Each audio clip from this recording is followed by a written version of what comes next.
India की number 1 choice Bharat matrimony. सबसे पहले सबसे अहम बात, अचानक सैटरडे होते होते ये 10-15 दिन तक बात कैसे चली गई जनरल सिन्हा? देखिए, वेरी सिंपल है। सामरिक तरीके से यदि आप देखें, ये जो यूएसएस गेराल्ड फोर्ड है वो वेडनेसडे को जब्राल्टर में था और आज के दिन में मेडिटेरियन के अंदर में जस्ट वो उसको अभी रेड सी में घुसना है। तो इसमें डिप्लॉयमेंट टाइमिंग्स जो है बाय एंड ऑफ फरवरी या 1 मार्च के आसपास में होगा, जैसा मेरा आकलन कहता है। इट विल ग्रेविटेट, और दोनों एयरक्राफ्ट कैरियर अब्राहम लिंकन और गेराल्ड फोर्ड ये लाना चाहते हैं। उसके पास एक बहुत बड़ी कैपेबिलिटी है जो वेंजुला में उसने दिखाई थी। उसमें इलेक्ट्रॉनिक वॉरफेयर का ऐसा है उन्हें प्रयोग किया था कि उसको करते हैं, उसके पॉड्स लगे हैं, पूरे के पूरे जो इनके मिसाइल डिफेंस या एयर डिफेंस सिस्टम्स हैं उसको चोक कर सकते हैं। वो कैपेबिलिटी आने के बाद अमेरिका के पास मिलिटरली बहुत बड़ी एक ताकत आने वाली है जो कि ग्रेविटेट करेगी बाई बिगनिंग ऑफ मार्च या end of February at the earliest.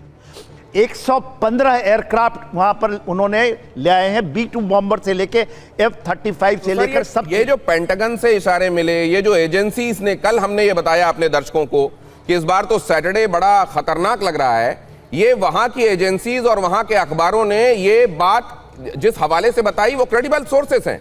तो ये बात सैटरडे को लेकर पहले क्यों, क्या इसमें कोई तब्दीली आई है या शुरू से यही था उनके दिमाग में जो अभी दिख रहा है 10 से 15 दिन? देखिए दिनेश, पहले वो सोच रहे थे कि जो चीज बदली है वो बदली है खास करके स्टेट ऑफ हार्मोज में जो चोक करने की ड्रिल चल रही है, जिसमें चाइना भी है और रशिया भी आ गया। उसका एक कॉर्वेट आया है वहां पर, रशियन कॉर्वेट, जो कि स्टेट है वहां पर, जो बंदर अब्बास है उसके पास में, वहां पर ऑलरेडी स्टेशनड है वो। तो ये जो चीज़ें उन्होंने देखी उसके बाद इनको लगता है कि इनकी प्रिपरेशन अभी पूरी नहीं हुई है और यदि इनको करना पड़ा, देखिए बहरीन भी कह चुका है क्योंकि 5th फ्लीट जो है बहरीन में है अमेरिकन पर।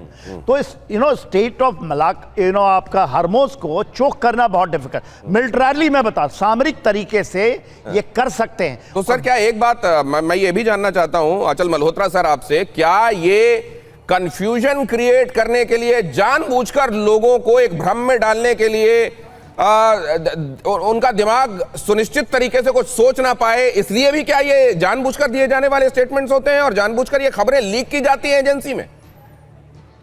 दिनेश, ये एक आज की जो मॉडर्न वॉरफेयर है उसमें इन्फो वॉर और आपकी जो ये वॉर, दूसरी वॉर जो होती है तो चलती, साइको वॉर जिसे साइकोलॉजिकल वॉर, ये सब तो साथ साथ चलती है और इसके पीछे निश्चित रूप से कोई ना कोई उद्देश्य रहता है।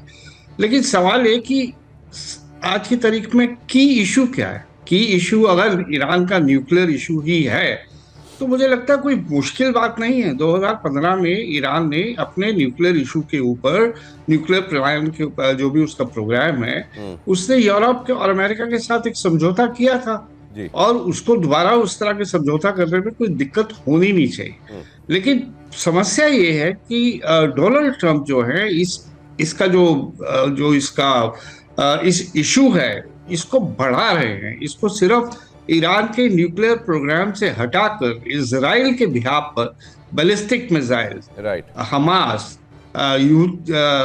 यूथीज और वो जितने भी इनके प्रॉक्सीज हैं वहां पे, हिजबुल्लाह, उन सबको भी बीच में ला रहे हैं और अपने इकोनॉमिक इंटरेस्ट भी ढूंढ रहे हैं अमेरिका में जो उन्हें पिछली डील में नहीं मिले थे। तो अगर इसके बदले में ईरान जो शुरू से कहता आ रहा है कि मेरा ये प्रोग्राम सिर्फ सिविल न्यूक्लियर है, आज तक IAEA उसे साबित नहीं कर पाया कंक्लूसिवली कि ये न्यूक्लियर वेपन बनाने की कगार पे है या नहीं है, तो वो अगर मांगता है कि भाई रिटर्न में मुझे भी तो कुछ दो, मेरे से सैंक्शंस हटाओ, तो इसमें कौन सी बड़ी बात है। लेकिन सवाल ये है नीयत क्या है? नीयत यह है कि इतना बड़ा प्रपंच खड़ा कर लो कि कल को अगर अटैक करें तो वो जस्टिफाइड लगे। और उस अटैक में करना क्या है? ईरान को टोटली आपने या तो न्यूट्रलाइज करना है या वहां की रिजीम चेंज करनी है, इतना कमजोर कर देना है कि वो इजराइल की तरफ दोबारा नजर उठा के देख नहीं। लेकिन ऐसा लगता है सर कि सीरिया और लीबिया के बाद सरकारों को हटा के और वहां का पचड़ा एक तरीके से अपने गले में लेने के लिए अमेरिका तैयार अब होता नहीं है और इसीलिए वेनेजुएला में ऐसा होता देखा नहीं गया। वहां पर मादुरो को तो हटाया गया लेकिन कहा गया कि जो चल रहा है, जैसे चल रहा है चलाने दो, अब हमारी बात मानते रहना बस। तो मुझे लगता है कि शायद अमेरिका अब अपने कुछ एक चीजें तौर तरीके बदलने वाला है, क्या ऐसा है? मैं आगे आऊंगा आपके पास, समझूंगा, लेकिन उससे पहले यह खबर देख लीजिए। ट्रंप के अल्टीमेटम पर ईरान का पलटवार। अगर हम पर हमला हुआ तो जवाब घातक होगा, कहा। अमेरिकी बेस को हम निशाना बनाएंगे। संयुक्त राष्ट्र को ईरानी राजदूत की यह चिट्ठी।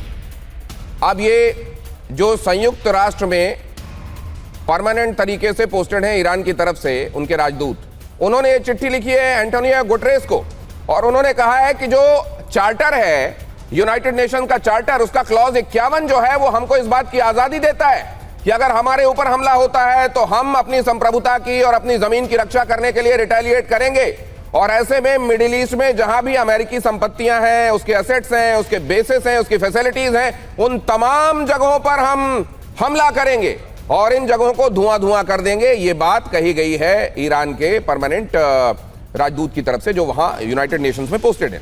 अब सवाल यह है कि ये जो चिट्ठी है, ये चिट्ठी भी असल में उसी साइकोलॉजिकल वॉरफेयर का हिस्सा है या ये ईरान की प्रतिबद्धता को दिखाने वाला डॉक्यूमेंट है? मुकेश कौशिक जी।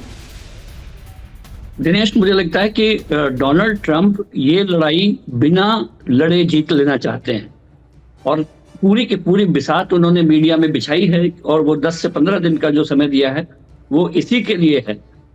फ्रस्ट्रेशन का ये नतीजा है, ये धमकियां। फ्रस्ट्रेशन इस वजह से क्योंकि जो ईरान में रिजीम चेंज के लिए आंदोलन चल रहा था, जिसको पूरा समर्थन अमेरिका का प्रॉक्सी समर्थन दिखता है, वो सफल होता नहीं दिख रहा है। और दूसरी वजह ये कि डोनाल्ड ट्रंप कितने भी अनप्रेडिक्टेबल क्यों ना हो, लेकिन वो दुनिया के 3 लीडर के सामने अपनी मात खा चुके हैं और उनकी अनप्रेडिक्टेबिलिटी या उनके बयान, उनकी धमकियां इन 3 लीडर पर असर नहीं कर रही हैं। वो 3 हैं, रूस के राष्ट्रपति व्लादिमीर पुतिन, चाइना के शी जिनपिंग और ईरान के Ayatollah Khamenei. Kim Jong Un बुरा मान जाएंगे सर? अगर किम जोंग उन सुन रहे होंगे तो कहेंगे हमको इस लिस्ट में आपने क्यों नहीं रखा? दरअसल वो उस लीडरों की श्रेणी में क्यों नहीं आते हैं, लेकिन इन 3 बड़े लीडर्स को ने ट्रंप को भांप लिया है। ट्रंप को भांप लिया है कि इनकी धमकियों में कितना दम है, क्योंकि अगर वो रिजीम चेंज करने की ताकत रखते तो अब तक हो चुका होता। वहां पर जितनी हिंसा हो रही थी उसको इतना बढ़ा चढ़ा के दिखाया। कुछ स्टूडेंट्स जो हमारी बात होती रही है, चाहे वो इंडियन स्टूडेंट्स, उन्होंने कहा कि आपको ज्यादा खबर आती है कि यहाँ पर रिजीम चेंज होने वाला है, यहाँ पर तो हमको उतना नहीं दिखाई देता है। तो अब वो जो मेक अमेरिका ग्रेट अगेन का जो नारा है ट्रंप का, और वो ईरान उसकी एक टेस्ट बेड है, क्योंकि ईरान रिपब्लिकन के तमाम राष्ट्रपतियों के लिए एक ऐसा पंचिंग बैग रहा है, जो रोनाल्ड रेगन से लेकर जॉर्ज बुश सीनियर तक, जॉर्ज बुश जूनियर तक और अब ये डोनाल्ड ट्रंप तक। ईरान एक ऐसा पंचिंग बैग है जिसको वो लड़ने सबसे अच्छा फेवरेट लड़ाई के लिए है। लेकिन ईरान ही एक ऐसा देश है जो इराक को तो वो निगल गए, लेकिन ईरान उनके सामने खड़ा हुआ है। तो सर जो धमकियां हैं ये इसको अरब वर्ल्ड तक लड़ाई को ले जाने की, वो तो सर 2 बातें मैं समझना चाहता हूं। एक तो ये कि ईरान ने कई बार ये साफ किया है कि अमेरिका के लिए वो वाकई रहा है पंचिंग बैग, लेकिन ये आज ईरान का वजूद जो है वो अमेरिका की वजह से नहीं है, अमेरिका के बावजूद है। एक बात तो ये। दूसरा, बहुत सारे लोग इसको परसीव कर रहे हैं कि ये सिर्फ ये अमेरिका वर्सेस ईरान नहीं है। बहुत सारे लोग कह रहे हैं ये वेस्ट वर्सेस क्रिंक है।